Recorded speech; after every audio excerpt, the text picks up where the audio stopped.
현 시대의 기독교는 너무나 세속화되었고 상업화되었습니다.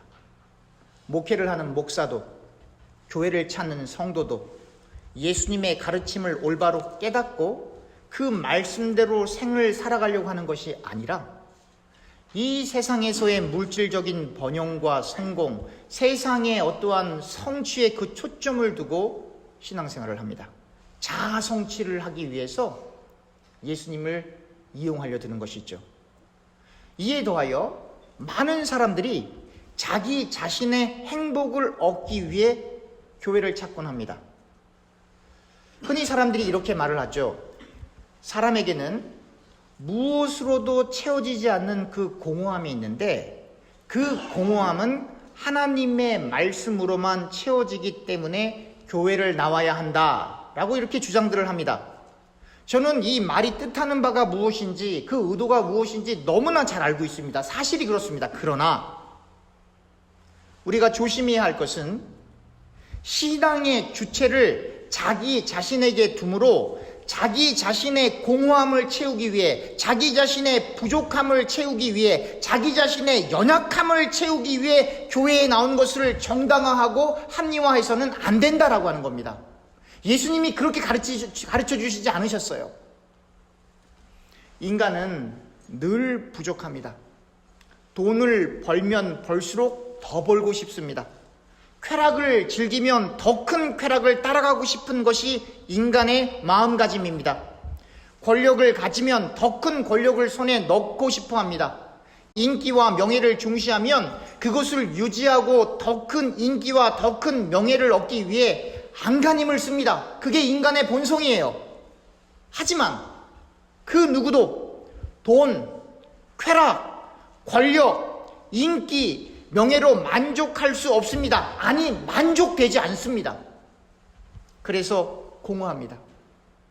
그러나 하나님 때문에 교회를 찾는 이들, 그리고 하나님을 위해 일평생 목회자로 살아가는 이들 역시 공허감을 느낍니다. 저처럼 젊은 목사들 말고 한번 은퇴하신 목사님들을 찾아가셔서 진솔하게 한번 대화를 나누어 보십시오. 그러면 제가 하는 말이 무엇인지 알게 될 것입니다. 사랑하는 교우님들, 이 세상에서는 결단코 만족함이 없습니다. 그런데 사람들은 이 말을 알면서도, 특별히 기독교인들은 이 사실을 알면서도 사실로 받아들이지도 않고 믿지도 않습니다. 그래서 이 세상에 그토록 집착하며 상대적으로 내가 다른 사람보다는 낫지라고 생각하며 이 세상을 살아가고 있는 것입니다. 그래서 세상에서는 열등감 때문에 사람들이 고통을 당하고, 불행하게도 자기 자신을 뽐내기 위해 교회를 찾는 사람들이 특별히 이민교회에는 많이 있는 것입니다. 어떤 교회는, 어떤 경우에는 자기 자신을 교회에서 알아주지 않는다고 교회를 떠나가는 사람들도 있습니다. 교회의 크고 작은 모임에 들어가면 꼭 자기가 대장이 되고 자기가 가장 높은 자리에 있어야 되고 자기 말을 들어야 한다라고 생각을 하는 사람들도 있습니다. 또 다른 한편 많은 이들이 교회사를 들먹이며 교회가 세상에서 세속화되고 상업화되는 것을 정당화하려 합니다. 교회사에 등장하는 많은 훌륭한 분들이 이렇게 했다, 이렇게 말했다라고 이야기하며 교회사에 등장하는 몇몇 존경할 만한 사람들의 신학적 사고와 이론을 강조하면서 교회의 세속화와 교회의 상업화를 강조합니다. 그러나 우리는 교회사 속에 등장하는 어떤 특정한 인물들의 가르침을 따라가는 사람들이 아닙니다. 심지어 현 시대의 목사를 할지라도 그 목사의 사상과 신학을 따라가는 사람들이 아닙니다. 물론 교회사 속에 등장하는 많은 위대한 선생님들이 계시다는 것을 저는 잘 알고 있습니다. 또한 현 시대에도 훌륭한 목사님들이 계시다는 것을 저는 부인할 수 없습니다. 그러나 그들 역시 죄인이고 그들 역시 과오와 잘못된 단점들이 있다는 것을 우리가 인정해야 합니다. 성경 어느 곳에도 예수님 이외에 다른 위대한 사람을 따르라는 가르침이 없습니다. 심지어 우리는 베드로를 따라가지 않습니다. 심지어 우리는 바울을 따라가지도 않습니다.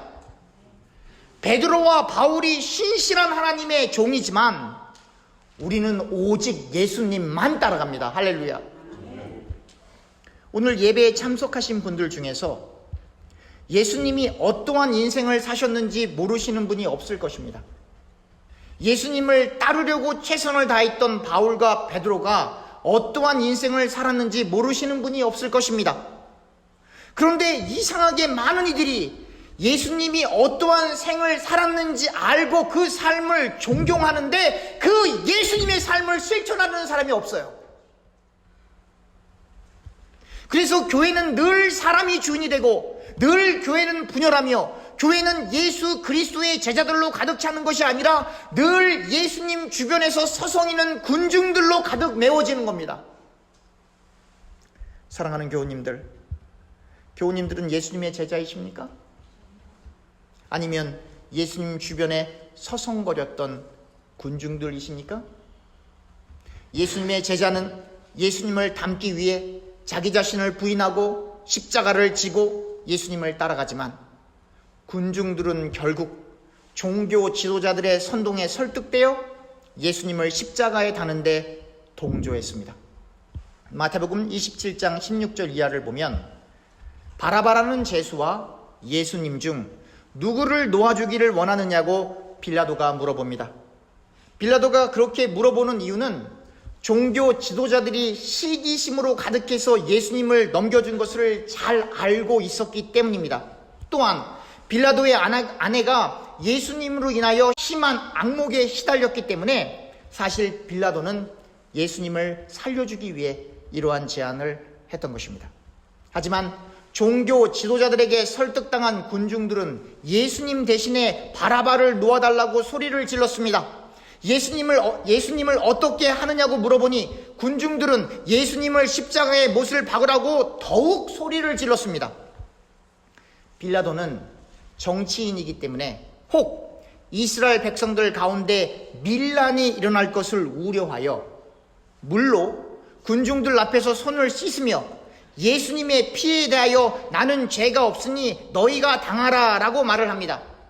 그러자 백성들은 말하길 그 피를 우리와 우리 자손에게 돌리겠다고 말했습니다. 결국 군중들의 대답을 들은 후 빌라도는 바라바를 놓아주고 예수님을 채찍질하고 십자가에 못 박히게 넘겨주었던 것입니다. 분명 그 군중들 가운데 많은 사람들이 예수님의 기적도 보았고 예수님이 전하시는 말씀도 들었을 것입니다.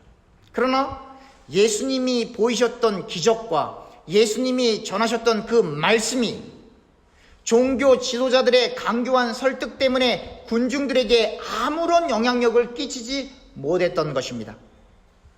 세상의 사리사욕으로 눈이 멀었기 때문입니다. 아무리 하나님의 말씀이 여러분들에게 다가가도 저와 우리 교우님들이 세상의 사리사욕으로 눈이 멀면 그 말씀이 안 들립니다. 더욱이 그들이 죽이려는 대상이, 죽이려고 하는 그 예수님이 정확히 누구인지도 몰랐고 그걸 몰랐기 때문에 예수님의 피를 우리와 우리의 자손에게 돌리라고 하며 그렇게 예수님을 십자가 처형으로 이끌었던 것입니다. 오늘의 본문은 하나님께서 이스라엘 백성에게 이른 비와 늦은 비를 예전과 같이 내리심으로 다시 풍년을 맞이하여 메뚜기들로 인하여 황폐해진 그 땅에 풍족함을 누리게 될 것이고 이스라엘 백성이 영원히 수치를 당하지 않을 것을 예언하고 있습니다. 그뿐만 아니라 이스라엘을 괴롭히는 북쪽의 군대를 하나님이 쫓아내실 것이다 라고 말씀하고 계십니다. 하나님께서 이렇게 하시는 이유는 이스라엘 백성 가운데 하나님만이 진정한 전능자 하나님이시고 다른 신은 없는 것을 알게 하기 위함이라고 설명하고 있습니다. 다시 말하면 하나님의 하나님 되심을 이스라엘 백성들을 가운데 직접 역사하심으로 가시적으로 보여주시겠다라고 하는 것입니다. 오늘의 본문에 하나님이 함께 하시는 이 놀라운 축복은 지난주에 말씀을 연관해서 이해해야 되는데요, 지난주에 말씀을 함께 나누었던 것처럼 이스라엘 백성이 회개하고 하나님께 돌아올 때 가능한 것입니다. 그러니까 이스라엘 백성들이 범죄한 상태로 그대로 있으면 메뚜기들이 다 망쳐놓은 그 농사가 다시 회복되는 게 아니에요. 이른 비와 늦은 비가 오는 게 아니에요. 죄 가운데 그대로 있으면 바뀌는 게 하나도 없이 굶어 죽고 멸망당하고 노략질 당하고 외세의 침략으로 죽어가는 실정에 그대로 놓이는 거예요. 회개할 때에만 하나님의 회복의 은혜가 주어지는 것입니다. 아주 어린 아이, 갓난아기부터 시작해서 성인에 이르기까지 온 백성이 하나 되어 진정한 회개를 하나님께 아뢰일 때 하나님께서 진노를 거두시고 다시 태평성대한 이스라엘을 만들어주실 것을 예언하고 있는 것입니다. 그런데 그 회개가 쉽지가 않습니다. 옷을 찢는 형식적인 회개가 아니라 마음을 찢는 진정한 회개, 그리고 삶의 실질적인 변화가 사실은 대단히 어렵습니다.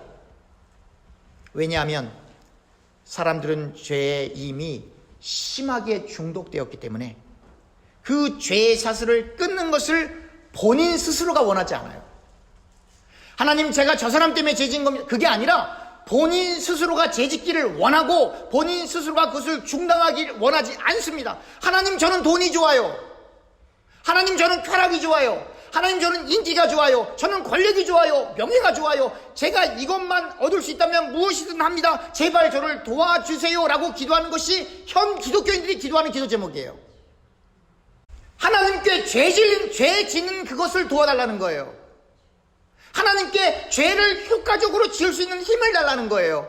내가 죄를 져도 저를 도와줘서 죄가 드러나지 않게, 발각되지 않게 도와달라는 거예요. 때로는 그 사람이 하나님 앞에 엎드리고 하나님 정말 잘못했습니다 라고 회개를 하려고 해도 그 사람이 지은 그 죄의 사슬이 다른 사람들과도 연결되어 있어서 다른 사람들이 너 그거 사죄하고 돌이키면 너 죽어, 외부로부터 오는 압력 때문에 그 죄와 연관되어 이득을 얻는 다른 사람들 때문에 회개하고 싶어도 회개하지 못하는 상황이 일어나는 것입니다. 그러나 우리는 분명히 알아야 합니다. 죄에 머물러 있으면 메뚜기 떼가 열심히 농사지은 곡물과 포도나무를 다 망치지만 죄를 이기고 하나님께로 나아오면, 죄를 이기고 나오는 것이 너무너무 힘들지만 그것을 이기고 하나님께 나아오면, 그리고 죄를 이기고 나오는 그 과정 속에서 많은 대가를 치러올지도 모르지만 그 죄를 이기고 하나님께 나아오면 하나님의 은혜가 함께 하셔서 이른 비와 늦은 비로 함께 하시는 풍년의 은혜를 경험하게 되는 것입니다. 지금 당장은 그 죄에서 나오는 것이 힘들지만 그래도 용기를 내어, 그리고 힘을 내어 다시 마음을 가다듬고 하나님, 저에게 정한 마음을 주시옵소서, 하나님의 말씀대로 살고 싶습니다, 하나님 뜻 가운데 거하고 싶습니다, 하나님 도와주세요 라고 하나님 앞에 나오게 될 때 하나님의 거룩한 성령의 역사가 우리의 심령 가운데 역사하게 되는 것입니다. 우리 속에 있는 육의 생각, 겉사람의 생각을 뒤로 하고 하나님을 사모하는 영의 생각, 속사람이 성령 하나님의 힘을 얻어 우리 자신을 부인하고 우리의 십자가를 지고 예수님을 따르게 되는 것입니다. 더욱 정확히 이야기하면 사실 우리가 우리 자신을 부인하고 우리의 십자가를 메고 예수님을 따라간다라고 이렇게 자발적으로 저는 설명하고 있지만 사실 그렇지 않습니다. 저와 여러분들 모두가 다 편안하게 살고 싶잖아요. 안락하게 살고 싶잖아요. 넓은 길에 서고 싶잖아요. 그래서 여러분들과 제가 할 수 있는 일은 뭐냐면 하나님 앞에 우리 자신을 철저히 부인할 수 있도록 매달리는 거예요. 그러면 하나님께서 우리를 끌고 다니시는 거예요. 하나님, 이건 도저히 못하겠습니다. 하나님이 우리의 등을 붙잡고 끌고 가시는 거예요. 그러니까 우리가 해야 될 일은 우리가 주님을 위해서 무엇을 할까가 아니라 우리 자신을 철저히 비우고 회개하고 죄가 우리를 침범치 못하도록 우리를 주의 말씀으로 깨끗하게 하고 하나님 앞에 서 있으면 하나님이 우리를 붙잡아다가 쓰시는 거예요. 그래서 하나님의 신실한 종은 자랑할 게 없어요. 자기가 한 게 아니거든요. 막대기처럼 쓰임받은 거거든요. 꼭 자기를 드러내는 사람, 그러니까 자기의 의, 자기의 존경을 위해서 한 사람들은 꼭 자랑을 해요. 하나님이 그 사람들을 향해서 뭐라 그럽니까? 너는 하늘나라 가서 받을 상이 없어. 이 땅에서 다 봐줬지 않니? 그러나 하나님의 신실한 종들은 우리 자신을 철저히 부인하고 하나님의 말씀 앞에 엎드려 하나님, 제가 이것은 제 힘으로 못하지만 그러나 주께서 원하시면 저를 사용하여 주시옵소서, 이렇게 기도하면서도 우리는 하기 싫은 거예요. 하나님, 그러나 이건 못합니다. 이게 여러분들과 제가 당면한 현실이에요. 그래서 우리는 더더욱 예수님의 보혈을 의지하며 기도와 말씀으로 은혜의 구원을 주시는 그 하나님께 매달리는 것입니다. 예수님을 십자가 처형으로 내모는 데 동의한 많은 군중들이 예수님의 기적을 보고 말씀을 들었으나 결국 바나바 대신에 예수님을 죽이라 하였던 것처럼 하나님의 기적적인 역사하심과 하나님의 권능의 말씀을 알면서도 그 말씀을 지키지 않음으로 심한 고초를 실제적으로 받았던 그 이스라엘 백성들이 회개하지 않아서 결국 이스라엘은 멸망의 자리로 떨어졌던 것입니다. 그런데 참으로 불행한 것은 그 이스라엘 백성들의 악행이 오늘날도 똑같이 반복되고 있다라고 하는 것입니다. 왜 그럴까요? 우리가 성경을 읽으면 분명히 하나님의 말씀을 지키자면 큰 심판이 있는데, 우리가 예수님을 올바로 믿지 않으면 정말로 하나님의 심판을 피할 수가 없는데 왜 그럴까요? 그것은 세상 사람들이 천국을 바라보지 못하고 이 세상만을 바라보고 이 세상에서 세상 사람들이 귀하게 여기는 것을 똑같이 귀하게 여기고 이 세상에서 세상 사람들이 그토록 집착하는 그것을 우리들 역시 똑같이 집착하기 때문입니다. 그러나 성경에 등장하는 많은 하나님의 종들은 이 세상에 집착하지 않았습니다. 그 이유는 그들이 천국을 사모했기 때문입니다. 사랑하는 교우님들, 천국을 사모하면 이 세상에 집착을 할 수가 없게 됩니다. 많은 사람들은 이렇게 신앙생활하기를 원하죠. 이 세상에 집착하여 자기가 원하는 것을 다 이루는 동시에 천국 가서 큰 상 받는 것, 그런 거는 없습니다. 성경에. 세상에 집착을 놓아야 자기 부인이 되기 때문입니다. 자기 부인을 한다는 것은 여러분들과 제가 여러분들과 저의 삶의 그 목적을 하나님 앞에 내려놓을 때만 자기 부인이 되는 거예요. 아브라함이 그의 아들 이삭을 내려놓을 때만 자기 부인이 되는 거예요. 구약에 등장하는 많은 하나님의 종들의 그 삶이 자기 부인의 삶이에요. 우리에게 가장 귀한 그것을 내려놓을 때 자기 부인이에요. 내 것을 다 챙기고 내가 원하는 것을 다 챙기고 나의 집착, 나의 자아 성취를 위해서 달려가다가 내가 자기 부인을 해놓으라, 그건 거짓말이에요. 세상에서 낮아질 때 천국에서 높은 자가 되는 겁니다. 세상의 보화를 쌓는 것이 아니라 천국의 보화를 쌓을 때 그 보화가 변함없이 천국에 보존되어 있는 것입니다. 예수님의 제자들은 그래서 늘 좁은 길을 걸어갔던 것입니다. 이스라엘 백성이 농사를 지을 때 이른 비와 늦은 비가 필요하듯이 우리가 예수님의 제자로서의 사명을 올바로 완수하기 위해서는 성령의 단비가 필요합니다. 우리를 위축시키고 우리를 억압하고 우리를 힘들게 하는 이 현실의 삶 속에서 위로부터 오는 성령 하나님의 위로하심과 힘이 있어야 죄악이 가득한 이 세상에서 변질되지 않고 흔들리지 않고 신앙을 지켜낼 수 있는 것입니다.